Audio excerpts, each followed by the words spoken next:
Hey warriors, welcome back to the channel. You think you're poor because you have nothing? Not. You're poor because you think like a slave.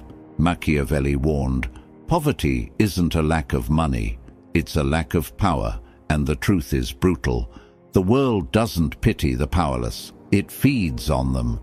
The moment you start begging for sympathy, you're not asking for help. You're announcing to everyone that you can be controlled. You see, society raised you to fear scarcity. They told you to stay humble, stay quiet, and stay grateful for crumbs. They told you to pray for a better life instead of building one. And while you waited, the powerful moved in silence, taking everything you were told to wait for. That's how they break you.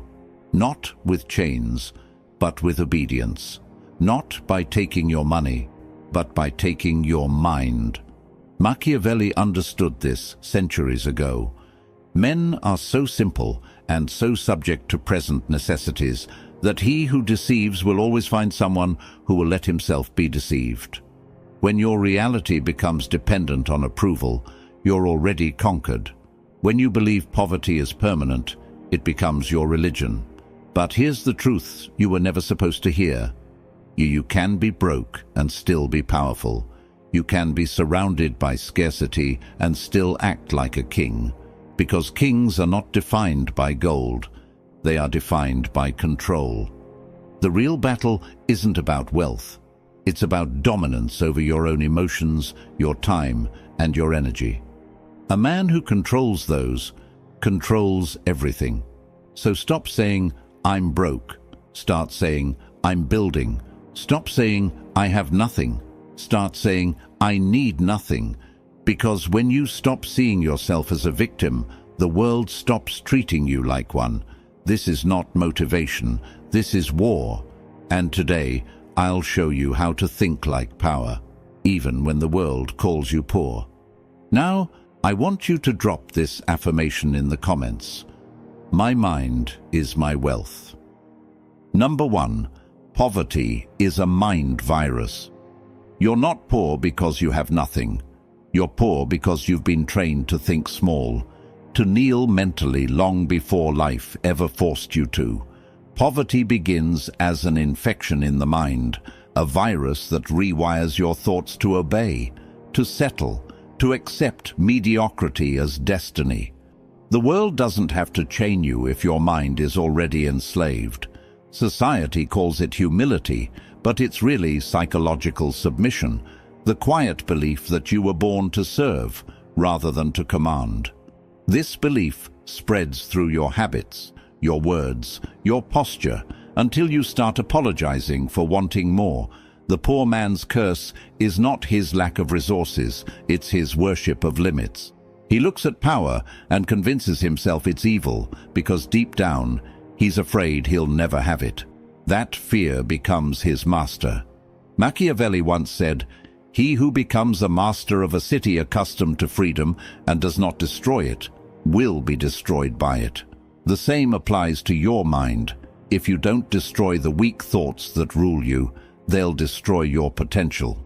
Every time you tell yourself, I can't, every time you envy, instead of strategizing, you feed that virus. You give away the throne in your head to doubt, to comfort, to fear.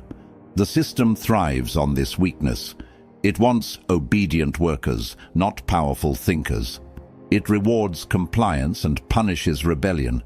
And the moment you start questioning why you live like a servant, they call you arrogant. But arrogance is not your enemy. It's the first spark of self-respect. The mind that refuses to bow is the mind that begins to rule. Dark psychology teaches that control always begins with perception. If you see yourself as less, the world will treat you as less. You project poverty before you ever experience it. Your energy tells people whether they can dominate you. That's why the rich can lose everything and still rise again. Their minds never learned submission. The poor, on the other hand, could win the lottery and still think like victims. They would waste fortune trying to look rich instead of learning to stay powerful.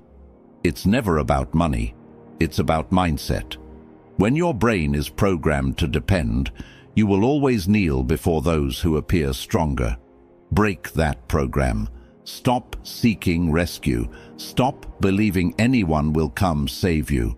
No one is coming, and that's your advantage, because once you accept that, you become unstoppable. You stop asking for permission to rise. You start moving with silent intention, and the world begins to shift. Every time you choose discipline over distraction, your mind reclaims a piece of its power. Every time you reject self-pity, you silence the virus. Poverty is not in your bank account, it's in your thoughts, and only you can burn it out. You must see yourself as dangerous, as capable, as unbreakable, because the mind that refuses to kneel can never be owned. I want you to drop this affirmation in the comments. My mind bows to no one. Number 2. Power is a performance. The world doesn't reward truth, it rewards dominance. Most people never understand this because they're addicted to appearing honest instead of appearing strong. But Machiavelli knew that appearance rules perception, and perception rules power. When you look weak, you invite predators. When you act helpless, you signal permission to be controlled. People aren't kind, they're calculating. They measure you silently, reading your tone, your eyes, your posture, searching for signs of fear or doubt. The moment they find it, you become prey.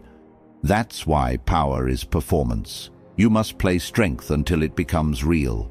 You must train your face to show certainty even when your heart is burning. The powerful act unshaken because they understand one brutal truth. The world cannot tell the difference between confidence and reality. If you look untouchable, you become it. Machiavelli once said, "Everyone sees what you appear to be. Few experience what you really are." He understood that most men are guided by appearances and that illusion often outweighs truth. This is dark psychology, the manipulation of perception to control outcomes.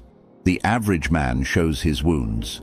The superior man hides them like secrets. Even in chaos, he stands still while others tremble. That calmness terrifies the weak because it breaks their illusion of control. Never look defeated, even when you're bleeding. That's not lying, that's strategy. You wear confidence like armor, so your enemies waste their strength attacking your surface while you quietly rebuild behind it. The moment you look helpless, they stop respecting you. Respect is not given to the vulnerable. It's given to the man who can make others doubt his limits, and that doubt is your weapon. In a room full of talkers, be the one who watches. When chaos erupts, speak last, move slow, hold your gaze steady. The man who appears composed controls the tempo.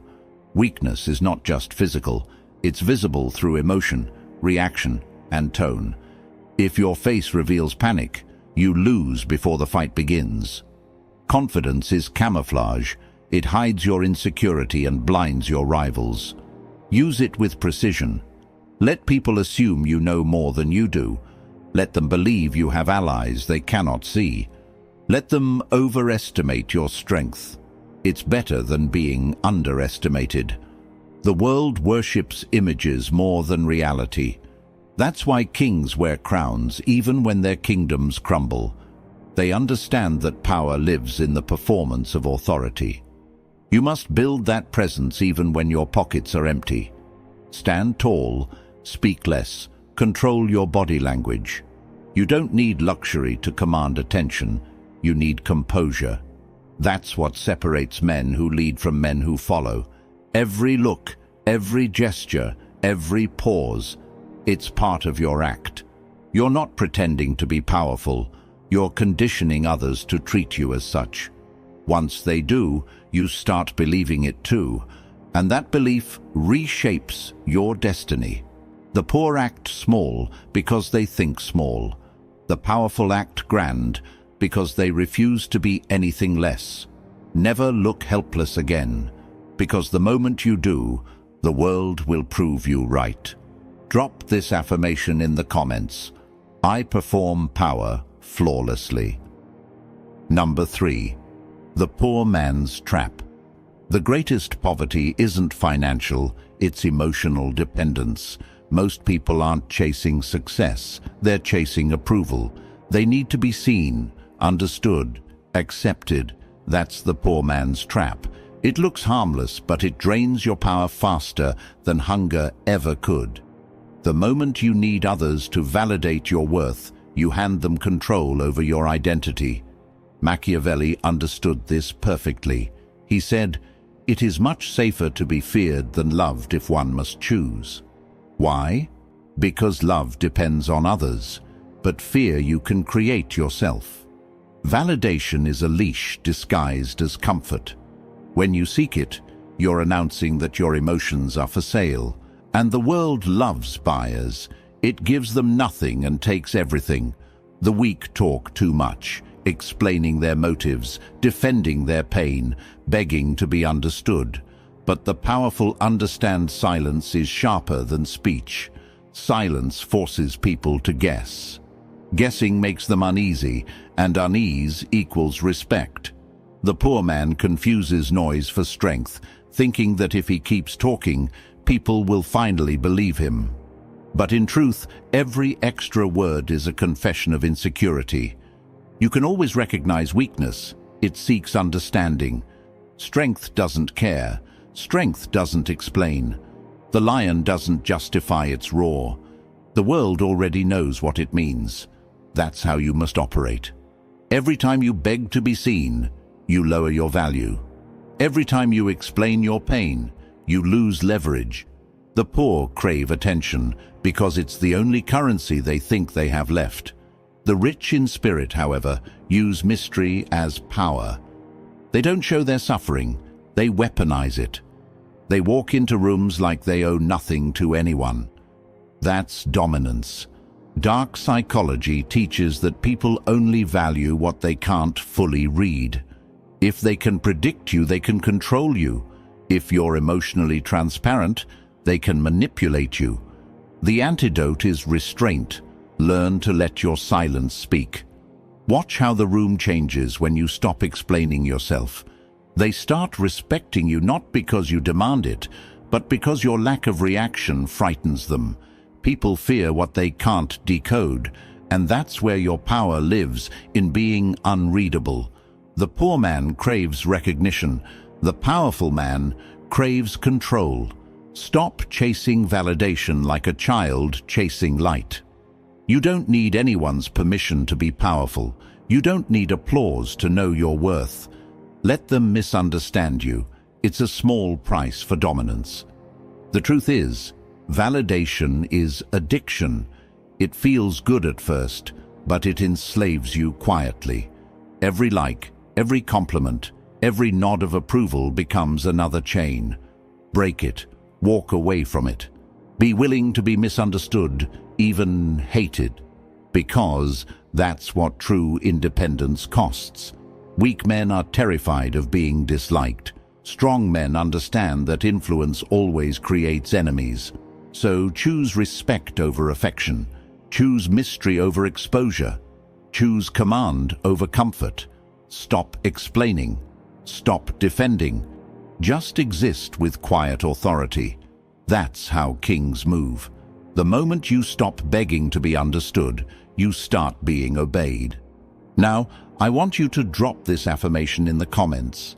My silence speaks power. Number 4, think like a king. A man with nothing to lose is dangerous, but a man who acts like he's already won is untouchable. This is where the psychology of kingship begins, not in possessions, but in perception. The poor man waits for abundance to feel worthy, while the powerful man uses scarcity as fuel to dominate. Machiavelli once said, "The first method for estimating the intelligence of a ruler is to look at the men he has around him." Kings understand that the quality of their circle mirrors the strength of their mindset. That means even when you have nothing, you must act as though your time and presence are gold. When you move like a king, people start treating you like one. Every gesture, every decision, every silence must communicate authority. The world believes what you project. If you project control, it will obey. If you project desperation, it will consume you. Even in poverty, you can carry yourself with composure. Your tone can remain steady, your eyes can stay cold, and your emotions can stay locked behind the walls of discipline. These are weapons no one can confiscate. The man who commands himself commands destiny. Thinking like a king means refusing to participate in chaos. It means standing still while others scramble. You don't react, you respond. You don't chase validation. You let your presence do the talking. When you walk into a room, you measure it silently, not with arrogance, but with precision. Kings don't rush because speed belongs to the desperate. They move slow, not because they lack urgency, but because they trust their dominance. This is dark psychology in its purest form.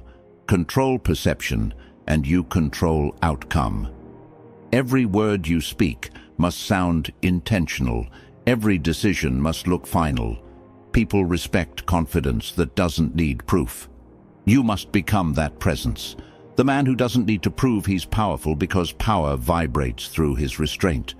The illusion of certainty is more valuable than the reality of wealth. Poor minds reveal stress. Royal minds reveal nothing. Kings understand that emotions are currency, and wasting them publicly is the same as burning gold. When you have nothing, you can still rule through composure. You can control your body language, your reactions, and your narrative. Even your silence can command a room if it's backed by conviction. The weak think they need material things to gain status, but the strong know status is energy. It's how you sit, how you speak, how you breathe.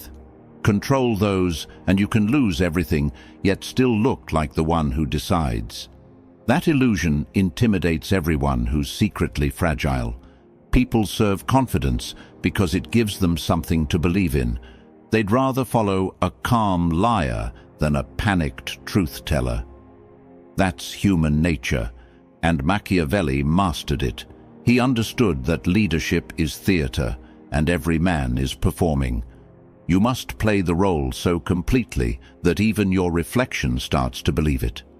When you act like a king long enough, the world aligns with that belief. It's not pretending, it's programming your subconscious to command rather than comply. Never look defeated, even when you're surrounded by loss.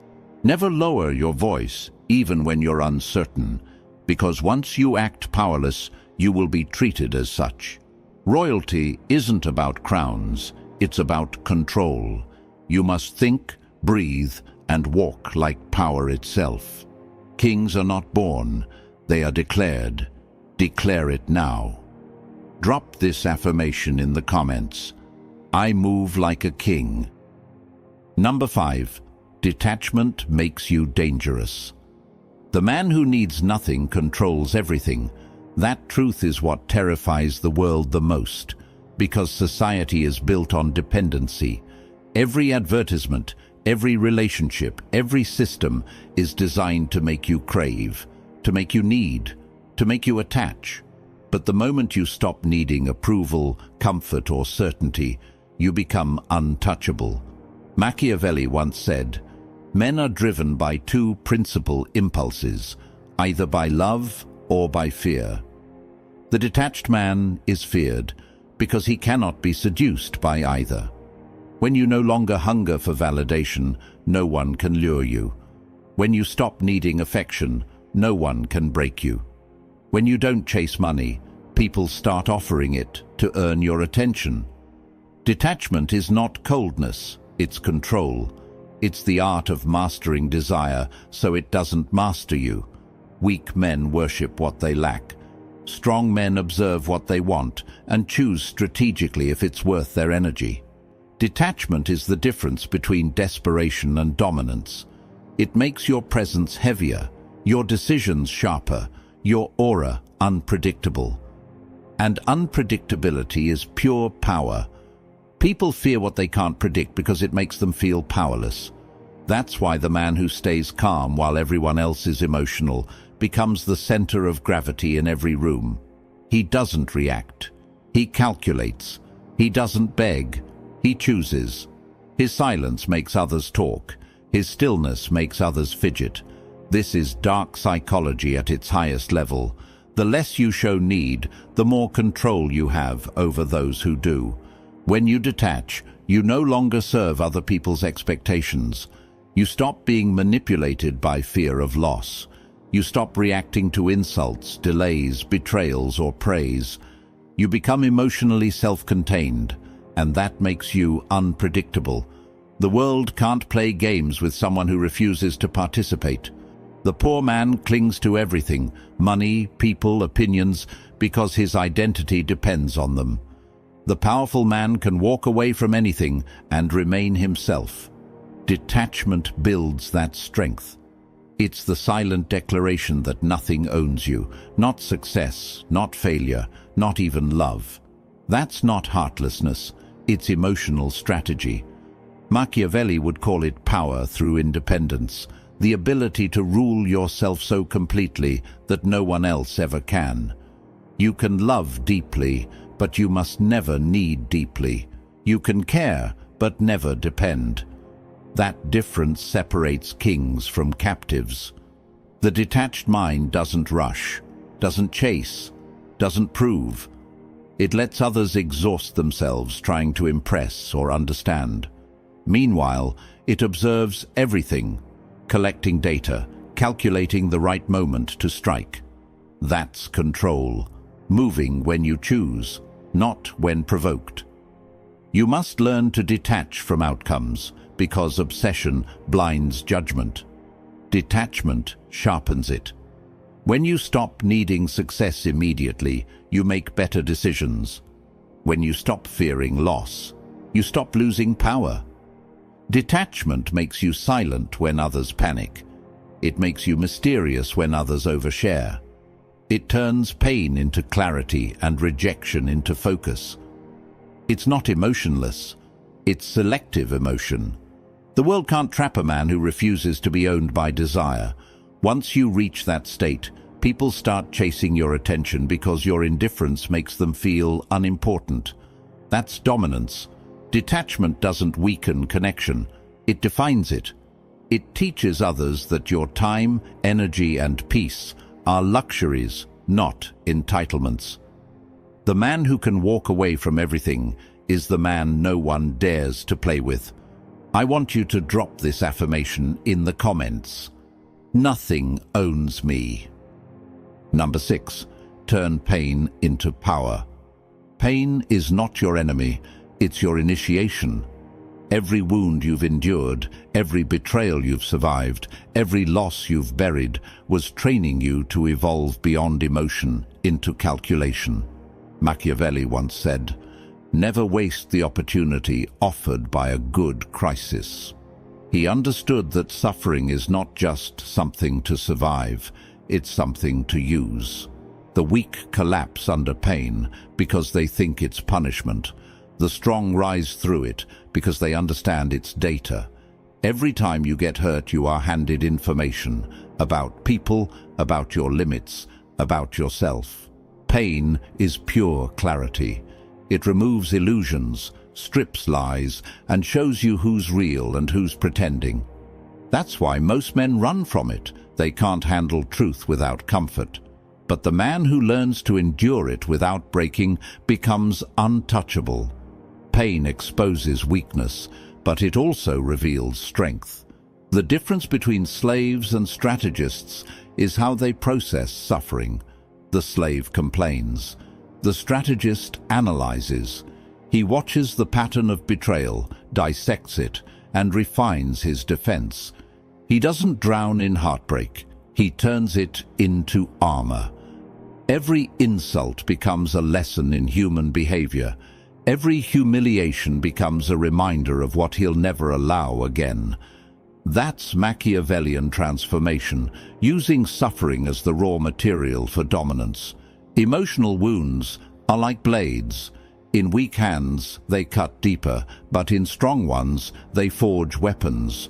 Pain can poison you, or it can prepare you, depending on how you interpret it. Most people attach emotion to suffering and call it tragedy. The powerful detach, study the pattern, and call it training. Pain is the only teacher that never lies. Success flatters you, comfort dulls you, but pain tells you the truth straight to your face. It doesn't negotiate, it doesn't comfort, it corrects.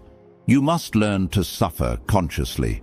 That means observing your emotions without letting them control your actions.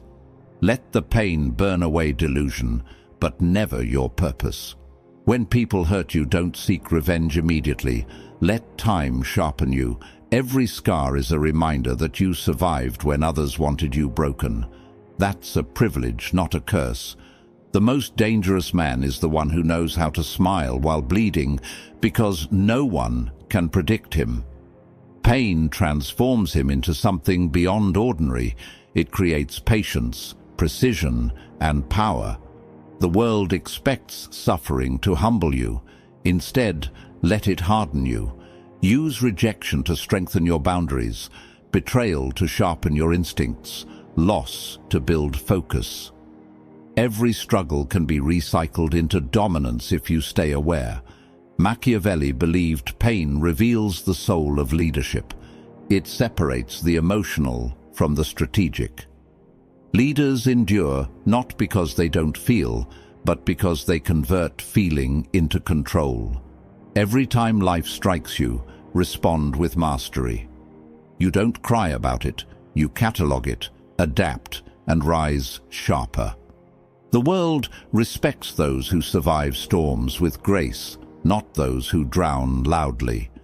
Pain doesn't destroy you unless you identify with it. You are not your wounds, you are the weapon they built.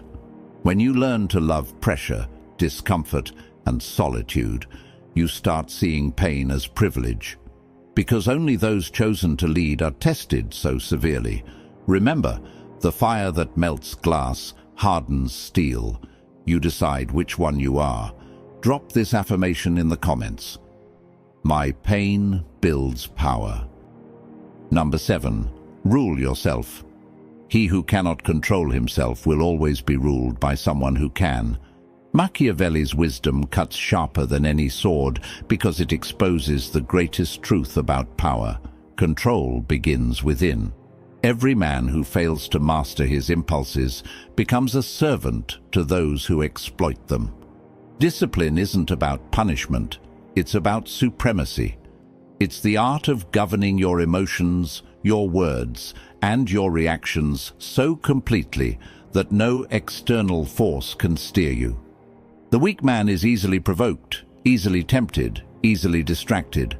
His strings are visible, and the world pulls them at will. The strong man operates differently. He delays gratification, calculates before reacting, and never lets emotion dictate movement. That is real freedom, the ability to remain unshaken while everyone else dances to chaos. Machiavelli once said, "A prince must learn how not to be good, and to use this knowledge or not, according to necessity." He wasn't glorifying cruelty, he was teaching control. Self-mastery gives you the power to adapt without losing yourself. To rule yourself means knowing when to attack, when to retreat, and when to wait. Most men destroy their opportunities because they can't sit still. They chase every distraction, respond to every insult, and waste energy proving points that don't matter. The ruler within understands patience is dominance disguised as silence. The one who can pause owns the moment. Discipline is the highest currency of power because it cannot be stolen, only built. Money fades, alliances betray, but self-command endures. The man who conquers his own chaos becomes the one others follow in theirs. When you can direct your focus like a blade, the world bends to your rhythm. But the undisciplined are prisoners of impulse, trapped in cycles of regret. They speak before thinking, spend before earning, react before understanding. They exist, but they never rule. You must reverse that pattern. Turn every impulse into instruction. When anger rises, study it. When fear whispers, confront it. When doubt appears, dissect it. Awareness breeds control, and control breeds respect. Dark psychology teaches that people unconsciously submit to whoever appears more composed. If your emotions stay contained while theirs unravel, they instinctively yield. That's psychological dominance, the quiet authority that makes others follow without command. Self-discipline is not suppression, it's weaponized restraint. It allows you to choose strategy over reaction. When you master your inner chaos, manipulation loses its hold. You stop falling for temptations because you see them as traps. You stop chasing recognition because you understand it's a form of control. The disciplined man doesn't need to prove he's strong. His stability proves it for him. Control yourself, and you'll control your destiny. Every empire that fell did so from internal decay before external invasion. The same is true for men. You lose the moment you surrender your will to impulse. Be calm when provoked. Be focused when surrounded by noise. Be steady when everyone else trembles. That's the mark of power. Machiavelli taught that those who cannot rule themselves are doomed to obey forever. So, rule yourself relentlessly, your mind, your time, your emotions, because that's where every throne begins. Never think you're poor, even when you have nothing, because poverty isn't a condition, it's a mindset. The man who controls himself, his emotions, his focus, and his reactions is richer than kings who depend on others for validation. Machiavelli taught that fortune favors the prepared mind, the one that knows how to adapt, to act without begging, and to rise without applause. You can lose money, relationships, comfort, but if you refuse to lose control, you'll rebuild everything stronger than before. The poor man waits for a miracle. The powerful man becomes his own. The truth is, life will test you. It will strip you down, betray you, humiliate you, and demand to know who you are when you have nothing left. Most will crumble, but you will not. Because now you understand that kings are not born from comfort. They are forged in chaos. Every struggle is a crown in disguise. Every scar is proof that you survived where others surrendered. You don't need validation, you don't need wealth, and you don't need luck. You need control. You need strategy. You need the ruthless discipline to rise silently until the world has no choice but to notice. That's how power is built. Not through noise, but through consistency. So stop saying you're broke. Stop saying you're trapped. You are neither. You are unrefined power waiting to be shaped. You are the storm they never saw coming. If this message hit you deeply, prove it. Like this video to remind yourself of your strength. Share it with someone who's still enslaved by their excuses. And subscribe, because this war for power has just begun. And every lesson that follows will make you harder to break. Drop this final affirmation in the comments. I own my fate.